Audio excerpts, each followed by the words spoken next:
Hello everyone. In this video lesson we will discuss satire and parody and how literary works can use humor to affect social change. Now a little bit about humor. We talked about comedy in our previous modules when we were looking at Shakespeare's comedies. You may also be familiar with the use of humor as a rhetorical tool from your ENC 1102 composition classes. Humor can be used to make a reader feel comfortable, and it can also short-circuit a reader's ability to use his or her reason to think about a subject matter. So humor is already something that is being used to affect social change. Now, since we're talking about humor, I thought it might be a good idea to look at some recent research on how different classes of people appreciate different things as being funny. In 1995, Ruby Payne, in her book A Framework for Understanding Poverty, noted that wealth and poverty can affect what we find funny. She argued that those people who are struggling with money, they are either lower class or they're dealing with poverty, will find bodily humor and slapstick to be the funniest. The best example that I can think of this will be the infamous scene from Family Guy where the characters get into an ipecac drinking contest. Now, ipecac is a medicine that causes you to throw up, and then all of the characters begin doing huge spews of vomit. So this is an example of what she mentions. This is bodily humor, this is slapstick. For those people who are middle class, meaning they are well off being a term that means they're not wealthy, they're not poor, they're not dealing with financial stress, but they don't have an abundance of money. For this class of people, Payne argued that situations are what's considered funny, as well as witty turns of phrases, witty language. What's meant by situations is that the event themselves, the storyline or the plot that the characters get involved in, is what's funny. Now, the most commonly cited example of a funny situation is a very old one. It is from the I Love Lucy episodes where Lucille Ball and her friend Ethel are in a chocolate factory. Their job is to wrap chocolates, but the machine starts pushing out chocolates so much faster than they can wrap them. They start eating the chocolates, they start putting the chocolates down their dress, and this is a situation that is funny for someone who would be well off. For the upper class, those people with wealth, Payne argued that what they find as funny are social gaffes, also known in French as faux pas. This is where a person makes a mistake in manners or etiquette because they are uneducated and they don't know their proper place within society. A frequently cited example of humor that is based on these social gaffes would be from also the old movie Pretty Woman, in which Julia Roberts' character is trying to eat escargot or snails, and she doesn't know how. She's never had to eat them before, and she flings snails all over the restaurant. This is a social gaffe, this is a faux pas, and this is something that would be funny for those with wealth. Now, when it comes to using humor for social change, to try to make people behave better, one of the most common forms of literature would be the satire. So now, satire works in this way. It is humor that is designed to shame those who behave badly. The goal is this. The goal is that this shame will hopefully make these individuals who are behaving badly behave correctly. They're suddenly so embarrassed that they've been called out about their misbehavior that they begin to behave correctly. That means for us, we as readers, we as artists, we can make those who are in power behave correctly by shaming them through humor. And that is very important to consider when it comes to satire.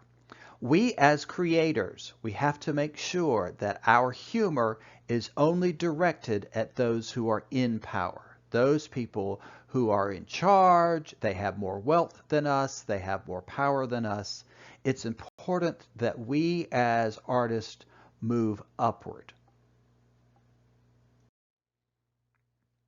And this is because to ridicule those who have no power is just simply bullying.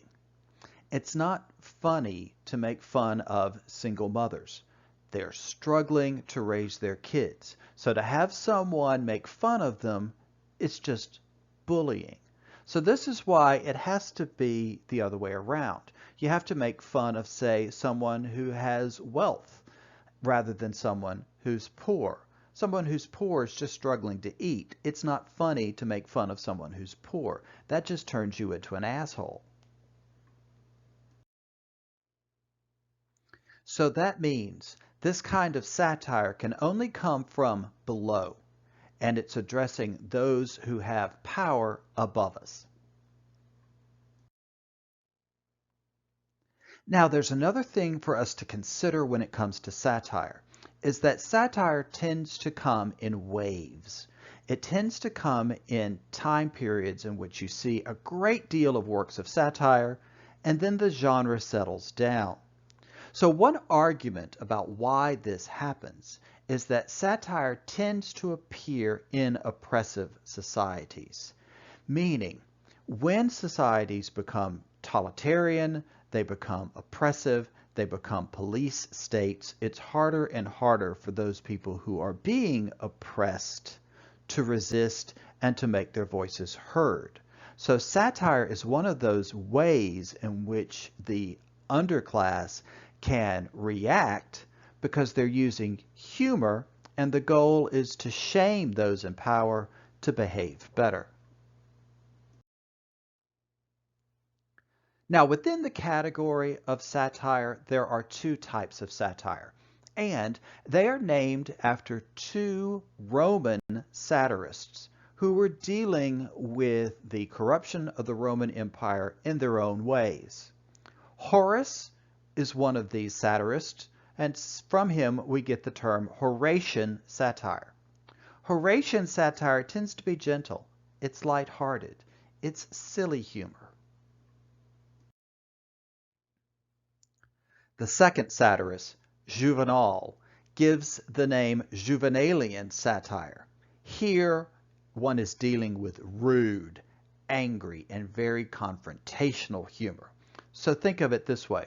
Horatian satire is gentle, Juvenalian satire is rough and mean and angry. Now, some examples of satire coming to the forefront and then receding into the background.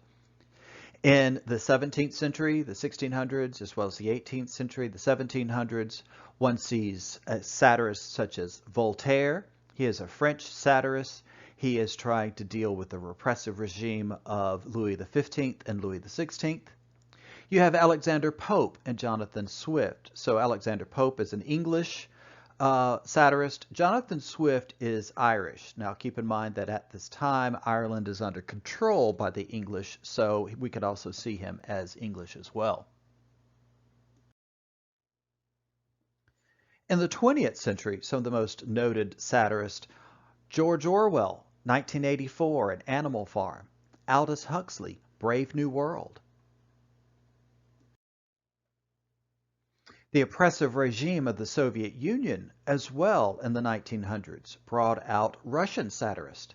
A major satirist for the Russians would be Evgeny Zamyatin in his book We. For the United States, we could name Sinclair Lewis. In the United States, starting in the turn of the century, 2000, one can see an enormous wave of satire coming out of American media.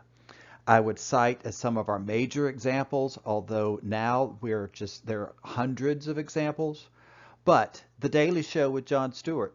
This is now being hosted by Trevor Noah. In addition, while it was running, The Colbert Report is another example. But now you note that there are so many of these. Samantha Bee is another example that one could cite. Satire in the United States is currently going through a wave of popularity. Now, there's a great deal of discussion about satire and how it works. Some scholars have argued that satire is driven by, it's created by a sense of censorship. By making fun of something, one can sort of move around the censor. You're not directly criticizing the president, but you're making fun of a president-like character.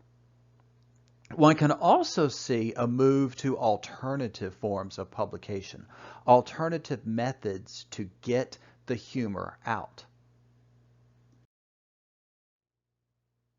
Which means that another huge place for satire and why satire is suddenly so popular in the 21st century for the United States is because of the advent of memes and the use of social media. So satire is also coming at us from these angles. So to review, satire is humor designed to shame those who behave badly. This shame, we hope, will make these individuals behave correctly. And through the use of shame, we, the readers and the writers, can make those in power behave correctly and improve our lives. Now, I also want to talk about the power of shame and shaming. One could use shame to also directly make people behave better, but without humor.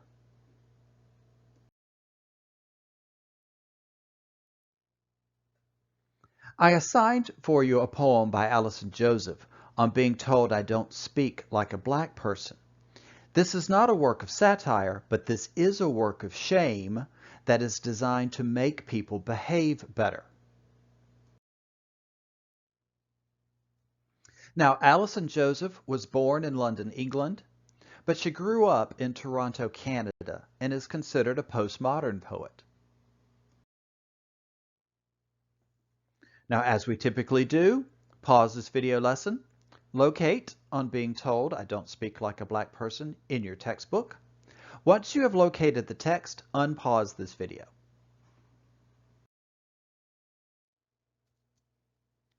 Emphasize the H, you ignorant ass, was what my mother was told when colonial-minded teachers slapped her open palm with a ruler in that Jamaican schoolroom. Trained in England, they tried to force their pupils to speak like Eliza Doolittle after her transformation, fancying themselves British as Henry Higgins, despite dark, sun-ripened skin. Mother never lost her accent, though, the music of her voice charming everyone, an infectious lilt I can imitate, not duplicate. No one in the States told her to eliminate the accent, my high school friends adoring the way her voice would lift when she called me to the phone. "Allison, it's friend Kathy." "Why don't you sound like her?" they'd ask. I didn't sound like anyone or anything. No grating New Yorker nasality, no fastidious British mannerisms like the ones my father affected when he wanted to sell someone something. And I didn't sound like a black American, college acquaintances observed. Sure, they knew what a black person was supposed to sound like. Was I supposed to sound lazy, dropping syllables here, there, not finishing words, but slurring the final letter so that each sentence joined the next, sliding past the listener? Were certain words off limits? Too erudite, too scholarly for someone with a natural tan?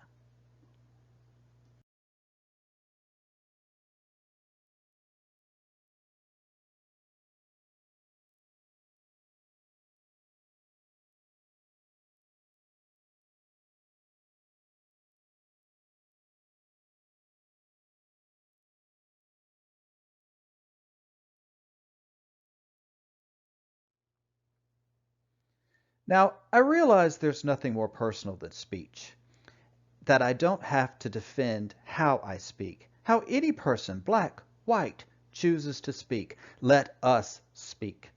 Let us talk with the sounds of our mothers and fathers still reverberating in our minds, wherever our mothers or fathers come from.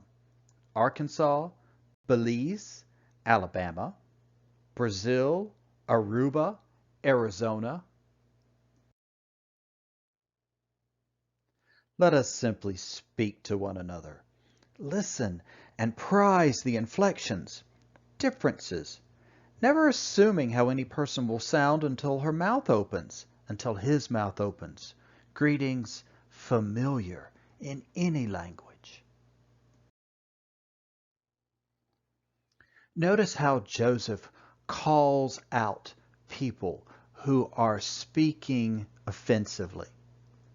Was I supposed to sound lazy, dropping syllables here, there, not finishing words, but slurring the final letter so that each sentence joined the next, sliding past the listener? Or the next attack? Were certain words off limits? Too erudite? Too scholarly for someone with a natural tan?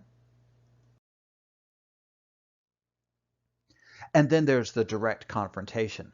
I asked what they meant, and they stuttered, blushed, said, black English, applying what they'd learned from that semester's text. So now she has actually gotten the listener to be embarrassed and noticed that she uses the word stuttered, which implies that their own speech now has broken down. So here Joseph is not making fun, it's not humor, but she's definitely shaming people who would critique others based simply on their speech patterns. By using this shame, maybe she can cause those people to stop that behavior. Now, we've looked at satire as a means of improving the conditions of life in general, of our social conditions and our political conditions. There's another form of humor that can be used to also improve the world, and that is parody. Now, how the improvement here works is not social conditions, but artistic creations. A parody is an imitation of a genre or an art form. And what it's supposed to do is that it's designed to make fun of or ridicule that particular genre or style. The hope here is to make creators improve their skill, that they will stop falling into the same cliches and produce better works of art in the future. As with satire, parodies come in waves. Currently, in the late 20th, early 21st century, we can see so many different forms of parody. So, some easy examples. First of all, you would have Star Wars. Star Wars is the original work. And then you would have the parody, which is Mel Brooks's Spaceballs. Mel Brooks is making fun of Star Wars in the hope that future Star Wars movies will be better made. Now, sometimes you can have parodies that are on top of other parodies. So, an example, let's start with an original, and let's start with slasher horror movies. Started in the 1980s, very popular in the 1980s and the 1990s, in which you have a killer who just runs around slaughtering teenagers. Now, the parody came first with Scream. Scream here is critiquing all of the cliches and all of the tropes that happen inside these slasher horror movies. But Scream, admittedly, wasn't very funny. It was a good parody because it called out all the mistakes that horror movies had made in hopes of making better horror movies in the future, but it simply wasn't a use of humor. Which is why Scary Movie comes in next. Here you can see this is clearly mocking and making fun of and ridiculing Scream, which was meant to ridicule Friday the 13th and Nightmare of Elm Street and Halloween and all these other movies. Now, in talking about Scream versus Friday the 13th, sometimes a parody can do such a good job of making fun of that particular genre that it actually becomes an example of the genre that it's making fun of. So, for example, let's go back and look at a style that we talked about earlier in this course, and that is the picaresque. It was a type of prose fiction that was popular in the early modern period. The main character is a minor villain or a lovable rogue, such as Robin Hood, and the stories or chapters can be read in any order. Now, Miguel de Cervantes' book, Don Quixote, from 1605, was a parody of these picaresque novels. Cervantes wanted to make fun of these little dashed off stories, and so he wrote Don Quixote as a parody of the picaresque. But Don Quixote is such an excellent example of a picaresque. It has all of the conventions of a picaresque, and it's done with such craftsmanship that it is the quintessential example of a good picaresque. So going back to Scream versus Friday the 13th or Nightmare on Elm Street or Halloween or any of the other slasher films, Scream, even though it is a parody of these horror movies, it is so well done and so well crafted that it is actually a very good example of a well-made slasher horror film. Another very recent example of a work that is meant to parody other works and yet becomes a fantastic example of the work it's meaning to make fun of would be the movie Knives Out. Now, Knives Out is making fun of the style of murder mystery made popular by Agatha Christie, in which the murder takes place in an enormous mansion. There's a vicious family. Every member of the family has a motive for killing someone. Someone arrives who's an eccentric detective and he has a strange accent, and the murder itself is overly complicated. There are hundreds of examples of murder mysteries that are written like this and murder mystery films that are written like this. Now, if you've seen Knives Out, you will note that it is a very well-crafted and well-made film. It is making fun of these types of mysteries, but it is a beautifully crafted example of a murder mystery that takes place in an enormous mansion with a vicious family who all have motives, with a strange detective in a strange accent who comes in and solves this very complicated murder. So to review, satire is any work of humor that's designed to shame those who behave badly. The shame, hopefully, will make these individuals behave correctly. And through this use of shame, we, the readers and artists, can make those in power behave correctly. Parody, on the other hand, works very similarly, but instead of trying to change social conditions or political conditions, parody is designed to change art, to change a genre, to make artists be better artists. It's an imitation of a genre or an art form, is designed to make fun of or ridicule that style, in the hopes that the creators will improve their skill and produce better works of art in the future.